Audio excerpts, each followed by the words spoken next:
Breaking news చూస్తున్నాం. Neat ప్రశ్నాపత్రం ఎలా leak అయిందనే విషయంలో త్వరలోనే బహిర్గతం అవుతుందని కేంద్ర విద్యాశాఖ మంత్రి ధర్మేంద్ర ప్రధాన్ తెలిపారు. ప్రశ్నాపత్రం లీకేజ్ కారణంగా నీట్ యూజీ 2026 పరీక్ష రద్దు నేపథ్యంలో రీ ఎగ్జామ్పై ఇవాళ కీలక ప్రకటన చేశారు. విద్యార్థులు ఎవరూ కూడా నష్టపోకూడదని పరీక్ష రద్దు చేసి మళ్లీ నిర్వహిస్తున్నట్లుగా పేర్కొన్నారు. నీట్ కోసం విద్యార్థులు మళ్లీ ఫీజు చెల్లించాల్సిన అవసరం లేదని, విద్యార్థులు ఎలాంటి ఆందోళన చెందవద్దన్నారు. పరీక్ష రాసే సమయంలో మరో పావుగంట పెంచుతున్నామని తెలిపారు. అభ్యర్థులు తమకు నచ్చిన నగరంలో పరీక్ష రాయవచ్చునని తెలిపారు. ఏ ఎగ్జామ్ తేదీ ఖరారైందని, జూన్ 21న ఎగ్జామ్ నిర్వహిస్తున్నామన్నారు. ఇందుకు సంబంధించిన అడ్మిట్ కార్డులు జూన్ 14న విడుదల చేస్తామని తెలిపారు.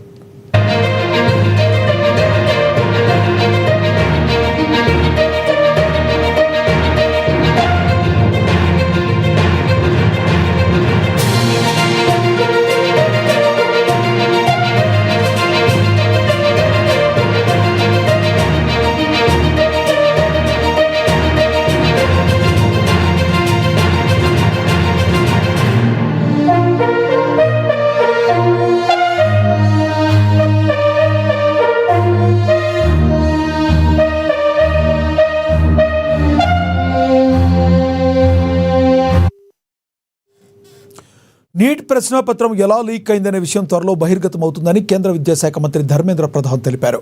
ప్రశ్నాపత్రం లీకేజ్ కారణంగా నీట్ యూజీ 2026 పరీక్ష రద్దు నేపథ్యంలో రీ ఎగ్జామ్పై ఇవాళ కీలక ప్రకటన చేశారు. విద్యార్థులు ఎవరూ కూడా నష్టపోకూడదని పరీక్ష రద్దు చేసి మళ్లీ నిర్వహిస్తున్నామన్నారు. నీట్ కోసం విద్యార్థులు మళ్లీ ఫీజు చెల్లించాల్సిన అవసరం లేదని, విద్యార్థులు ఎలాంటి ఆందోళన చెందవద్దునని తెలిపారు. పరీక్ష రాసే సమయం మరో పావుగంట పెంచుతున్నామన్నారు. అభ్యర్థులు తమకు నచ్చిన నగరంలో పరీక్ష రాయవచ్చునని తెలిపారు. రీ ఎగ్జామ్స్ తేదీ ఖరారైందని, జూన్ 21న ఎగ్జామ్స్ నిర్వహిస్తున్నామన్నారు. ఇందుకు సంబంధించిన అడ్మిట్ కార్డులు జూన్ 14న విడుదల చేస్తామని తెలిపారు. परीक्षा की तिथि घोषणा किया है. 21 जून को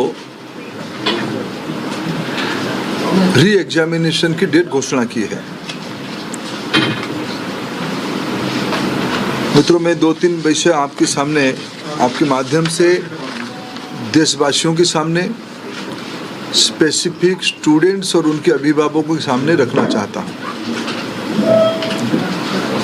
हमारी सर्वोपरि प्राथमिकता है छात्रों की भविष्य, उनकी परिश्रम के प्रति संवेदनशीलता सरकार की सदैव है. 3 मई को एग्जामिनेशन हुई. 7 मई तक एनटीए की ग्रीवेंस रिड्यूसल सिस्टम पे कहीं से आपत्ति आई.